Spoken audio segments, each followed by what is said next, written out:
সংবাদ শিরোনাম জানিয়ে দেব এই মুহূর্তে হাতে পাওয়া সর্বশেষ গুরুত্বপূর্ণ আপডেট বাংলা সংবাদ। শুরুতেই থাকছে শেখ হাসিনাকে ধরে এনে গণহত্যার বিচার করতে হবে।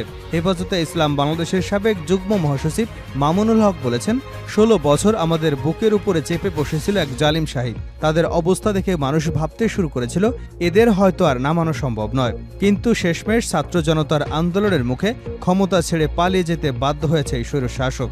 মামুনুল হক বলেন, শেখ হাসিনার বিচার বাংলার মাটিতে করতে হবে, তাকে ধরে আনতে হবে, সকল হত্যা ও গণহত্যার বিচার আমাদের আদায় করতে হবে। এবারে জানাবো, স্বৈরাচারী ভূত প্রশাসনে এখনও বিভিন্ন জায়গায় নাড়া দেওয়ার চেষ্টা করছে, এমন অভিযোগ করেছেন বিএনপির সিনিয়র যুগ্ম মহাসচিব অ্যাডভোকেট রুহুল কবির রিজভী। তিনি বলেন, যারা শেখ হাসিনার অনুশাসনের দোসর তারা কিভাবে প্রশাসনের মূল জায়গায় টিকে থাকে? যারা বঞ্চিত ছিল তাদেরকে দ্রুত পদোন্নতি দিয়ে মাঠ পর্যায়ে পাঠানো হচ্ছে না কেন? এখনও এক গভীর চক্রান্ত চলছে বলে অনেকেই বিশ্বাস করে। জানাবো, শামা ওবায়দের সব পদ স্থগিত। বিএনপির সাংগঠনিক সম্পাদক শামা ওবায়দ ও কৃষক দলের সাধারণ সম্পাদক শহীদুল ইসলাম বাবুলের দলের সমস্ত পদ পদবি স্থগিত করা হয়েছে। বুধবার বিএনপির সিনিয়র যুগ্ম মহাসচিব রুহুল কবির রিজভী স্বাক্ষরিত এক চিঠিতে তাদের সমস্ত পদ স্থগিত করা হয়। বিএনপির কেন্দ্রীয় দপ্তর সূত্রে এ তথ্য জানা গেছে। জানিয়ে দেব, রাষ্ট্রদ্রোহ মামলায় খালাস পেলেন তারেক রহমান। বিএনপির ভারপ্রাপ্ত চেয়ারম্যান তারেক রহমানকে রাষ্ট্রদ্রোহের এক মামলায় খালাস দিয়েছেন আদালত। বুধবার বিকেলে নোয়াখালীর অতিরিক্ত জেলা ও দায়রা জজ আদালতের বিচারক মোহাম্মদ নুমান মহিউদ্দিন আদেশ দেন। আদালতের পরিদর্শক মোহাম্মদ শাহ আলম বলেন, এই মামলায় তারেক রহমানের নামে পাঠানো গ্রেপ্তারি পরোয়ানা ফেরত পাঠাতে চরজব্বর থানার ভারপ্রাপ্ত কর্মকর্তাকে নির্দেশনা দিয়েছেন বিচারক। জানিয়ে দেব, ছাত্র জনতার আন্দোলনে হত্যাকাণ্ডের জন্য জবাবদিহিতা নিশ্চিতের আহ্বান জাতিসংঘের। বাংলাদেশের ছাত্র জনতার আন্দোলনে সহিংসতা, প্রাণহানি ও মানবাধিকার লঙ্ঘনের ঘটনায় জবাবদিহিতা নিশ্চিতের আহ্বান পুনর্ব্যক্ত করেছে জাতিসংঘ। নিউ ইয়র্কের স্থানীয় সময় মঙ্গলবার নিয়মিত ব্রিফিংয়ে সাংবাদিকদের প্রশ্নের জবাবে জাতিসংঘ মহাসচিবের মুখপাত্র স্টিফেন ডুজারিক এই আহ্বান জানান। এবং সর্বশেষ জানাবো, তলিয়ে গেছে নোয়াখালী, পানিবন্দী ৩৫ লাখ মানুষ। কয়েকদিনের ভারী বর্ষণে তলিয়ে গেছে পুরো নোয়াখালী। ৯টি উপজেলার সবকটিতেই বসতঘর, গ্রামীণ সড়ক ও শিক্ষা প্রতিষ্ঠান, বাড়িঘর বন্যার পানিতে তলিয়ে গেছে। পানিবন্দী হয়ে পড়েছে প্রায় ৩৫ লাখ মানুষ। পুকুর ও ঘের থেকে কোটি কোটি টাকার মাছ পানিতে ভেসে গেছে। খাল উদ্ধার ও পানি নিষ্কাশনে সেনাবাহিনীর সহযোগিতা চান স্থানীয়রা। এতক্ষণ শিরোনাম শুনছিলেন, এবার বিস্তারিত। প্রিয় দর্শক, আপনি যদি এই চ্যানেলে নতুন হয়ে থাকেন, ভিডিওটি দেখতে দেখতে চ্যানেলটি সাবস্ক্রাইব করে আমাদের সঙ্গেই থাকুন। আর এই ভিডিও সম্পর্কে আপনি আপনার মূল্যবান মতামতটি কমেন্ট বক্সে জানিয়ে দিন। আর হ্যাঁ প্রিয় দর্শক, জানিয়ে দিন ভিডিওটি কোথা থেকে দেখছেন। শেখ হাসিনাকে ধরে এনে গণহত্যার বিচার করতে হবে মামুনুল হক। হেফাজতে ইসলাম বাংলাদেশের সাবেক যুগ্ম মহাসচিব মৌলানা মামুনুল হক বলেছেন, ১৬ বছর আমাদের বুকে চেপে বসেছিল এক জালিম শাহী। তাদের অবস্থা দেখে মানুষ ভাবতে শুরু করেছিল এদের হয়তো নামানো সম্ভব নয়। বুধবার দুপুরে নারায়ণগঞ্জের সোনারগাঁয়ের হাবিবপুর ঈদগাহ ময়দানে পথসভায় তিনি এসব কথা বলেন। মামুনুল হক বলেন, শেখ হাসিনার বিচার বাংলার মাটিতে করতে হবে, তাকে ধরে আনতে হবে, সকল হত্যা গণহত্যার বিচার আমাদের আদায় করতে হবে। আমরা বলেছিলাম ভাস্কর্য করার দরকার নেই, আপনার পিতাকে তার জাতির সামনে অপমানিত করবেন না। একথা বলায় আমাকে গ্রেপ্তার করলেন, জাতীয় সংসদে আমাকে নিয়ে আক্রমণ করলেন, আমার বিরুদ্ধে রাষ্ট্রের প্রতিটি প্রতিষ্ঠানকে লেলিয়ে দিলেন। আমার কথা সেদিন মানলে আজ সারা দেশে এই লাঞ্ছনার কারণ হতে হতো না। তিনি আরও বলেন, আজকে আমাদের প্রিয় ভাই মাওলানা ইকবাল সাহেবকে স্মরণ করি। তার মৃত্যু আমাকে এত বেশি মর্মাহত করেছে, এটি আমার কারাজীবনের সবচেয়ে হৃদয়বিদারক ঘটনা ছিল। আমি সোনারগাঁ থানা বন্দর, গজারিয়া, রূপগঞ্জ এবং ২৫০০ থানার ধর্মপ্রাণ মুসলমানদের প্রতি কৃতজ্ঞতা জানাই। যাদের অত্যাচার অবিচার অতিরিক্ত ছিল তাদের জন্য আল্লাহ রাসূল বলেছেন, কোনো ক্ষমা নেই। সোনারগাঁয়ের শত শত মানুষের নিপীড়নের জন্য চিহ্নিত কিছু মানুষ দায়ী, তাদের তালিকা তৈরি করে অবাঞ্ছিত ঘোষণা করতে হবে। মামুনুল হক বলেন, এদেশের মানুষের সাথে কাজ করতে হলে তাদের হৃদয়ের আবেগ বুঝতে হবে। ইসলামের বিরুদ্ধাচরণ করে হয়তো ক্ষমতায় থাকতে পারবেন, কিন্তু ক্ষমতা চিরস্থায়ী হবে না। ২০২৪ সালের ৫ই অগাস্ট দেশ নতুন করে স্বাধীন হয়েছে। দিল্লিতে বসে কেউ যদি স্বপ্ন দেখে শাহজালালের বাংলাদেশকে কেউ নরেন্দ্র মোদীর স্বার্থের বলি বানাবে, আমরা বলতে চাই, রক্ত দিয়ে যেভাবে স্বাধীনতার নেতৃত্ব দেওয়ার পরেও ফ্যাসিবাদের জায়গা বাংলাদেশে হয়নি, বাংলাদেশের মানুষ কখনো ফ্যাসিবাদকে মেনে নেবে না। মামুনুল হক আরও বলেন, এ সংগ্রাম জুলাই থেকে শুরু হলো, আগস্টে এসে এটা সফলতায় পরিণত হলো। কিন্তু দীর্ঘ ইতিহাস রয়েছে। এই সংগ্রামে অনেক ভাই রক্ত ঝরিয়েছেন। 2009 সালে পিলখানায় 57 জন দেশপ্রেমিক সেনা কর্মকর্তাকে হত্যা করা হয়েছে। 2013 সালে শাপলা চত্বরে হেফাজতে ইসলামের নেতাকর্মীদের নির্মমভাবে হত্যা করা হয়েছিল। 2021 সালে মোদির মতো নরঘাতককে নিয়ে হেফাজত প্রতিবাদ জানিয়েছিল। এই অপরাধে পাখির মতো গুলি করে আমাদের ভাইদের শহীদ করেছিল। 2024 সালে নির্বাচনে দেখেছেন গোটা দেশের মানুষকে জিম্মি করে দিল্লির সহায়তায় ক্ষমতায় টিকে থাকবার চেষ্টা করেছিল। স্বৈরাচারী ভূত প্রশাসন এখনও বিভিন্ন জায়গায় নাড়া দেবার চেষ্টা করছে রিজভী। স্বৈরাচারী ভূত প্রশাসন এখনও বিভিন্ন জায়গায় নাড়া দেবার চেষ্টা করেছে বলে অভিযোগ করেছেন বিএনপির সিনিয়র যুগ্ম মহাসচিব অ্যাডভোকেট রুহুল কবির রিজভী। তিনি বলেন, যারা শেখ হাসিনার অনুশাসনের দোসর তারা কিভাবে প্রশাসনের মূল জায়গায় টিকে থাকে? যারা বঞ্চিত ছিল তাদেরকে দ্রুত পদোন্নতি দিয়ে মাঠ পর্যায়ে পাঠানো হচ্ছে না কেন?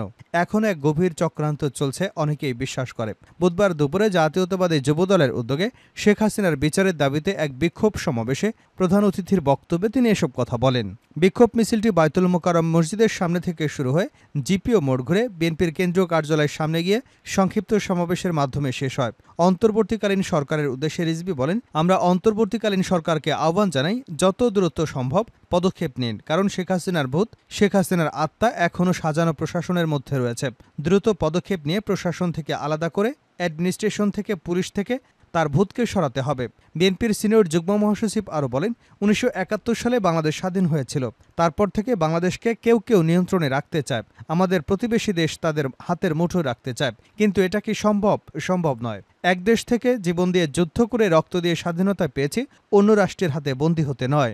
21শে আগস্ট গ্রেনেড হামলা প্রসঙ্গে রিজভী বলেন, 21শে আগস্ট গ্রেনেড হামলা ছিল আন্তর্জাতিক একটি ষড়যন্ত্র। এই ষড়যন্ত্রের মূল কি এটা জানতে না দিয়ে এটাকে আওয়ামীকরণ করা হয়েছিল। এ সময় বিএনপির, বিশেষ করে আমাদের দেশনায়ক ভারপ্রাপ্ত চেয়ারম্যান ছিলেন শেখ হাসিনা এবং শেখ হাসিনার প্রভুদের টার্গেট। এটা ছিল শেখ হাসিনা এবং তার প্রভুদের চক্রান্ত। আমরা এর তীব্র প্রতিবাদ জানিয়েছি। আমরা জানতাম জাতীয়তাবাদী শক্তিকে নির্মূল করবার জন্য শেখ হাসিনা এবং তার প্রভুরা এটা করেছিল। শামা ওবায়দের পদ স্থগিত। বিএনপির সাংগঠনিক সম্পাদক শামা ওবায়দ ও কৃষক দলের সাধারণ সম্পাদক শহীদুল ইসলাম বাবুলের দলের সমস্ত পদবি স্থগিত করা হয়েছে। বুধবার বিএনপির সিনিয়র যুগ্ম মহাসচিব রুহুল কবির রিজভী স্বাক্ষরিত এক চিঠিতে তাদের সমস্ত পদ স্থগিত করা হয়। বিএনপির কেন্দ্রীয় দপ্তর সূত্রে তথ্য জানা গেছে। প্রসঙ্গত, ফরিদপুরের নগরকান্দায় বিএনপি দু গ্রুপের সংঘর্ষে কবির ভূঁইয়া নামের এক ব্যক্তি নিহত হয়েছেন। এ সময় আহত হয়েছেন অন্তত 25 জন। বুধবার সকালে বিএনপির কেন্দ্রীয় সাংগঠনিক সম্পাদক শামা ওবায়দ ও কৃষক দলের কেন্দ্রীয় সাধারণ সম্পাদক শহীদুল ইসলাম বাবুলের সমর্থকদের মধ্যে দফায় দফায় সংঘর্ষের ঘটনা ঘটে। মূলত কৃষক দলের কেন্দ্রীয় সাধারণ সম্পাদক শহীদুল ইসলাম বাবুলের পথসভা আয়োজনকে কেন্দ্র করে বিএনপির দু গ্রুপের মধ্যে সংঘর্ষ শুরু হয়। সংঘর্ষে নিহত কবির ভূঁইয়া উপজেলার ছাগলদি গ্রামের বাবুল ভূঁইয়ার ছেলে। তিনি বিএনপি নেতা শহীদুল ইসলাম বাবুলের সমর্থক ছিলেন বলে জানা গেছে। আহতদের ফরিদপুর মেডিকেল কলেজ হাসপাতাল সহ বিভিন্ন হাসপাতালে চিকিৎসা দেওয়া হচ্ছে। প্রাথমিকভাবে কারো নাম পরিচয় পাওয়া যায়নি। নগরকান্দা থানার ওসি আমিনুর রহমান জানান, কৃষক দলের কেন্দ্রীয় কমিটির সাধারণ সম্পাদক শহীদুল ইসলাম বাবুলের পথসভা আয়োজনকে কেন্দ্র করে বিএনপির দু গ্রুপের মধ্যে সংঘর্ষের ঘটনায় একজন নিহত হয়েছেন। আহতের সংখ্যাও অনেক। খবর পেয়ে পুলিশ পরিস্থিতি নিয়ন্ত্রণে এনেছে। রাষ্ট্রদ্রোহ মামলায় খালাস পেলেন তারেক রহমান। বিএনপির ভারপ্রাপ্ত চেয়ারম্যান তারেক রহমানকে রাষ্ট্রদ্রোহের একটি মামলায় খালাস দিয়েছেন আদালত। বুধবার বিকেলে নোয়াখালীর অতিরিক্ত জেলা ও দায়রা জজ আদালতের বিচারক মোহাম্মদ নোমান মহিউদ্দিন আদেশ দেন।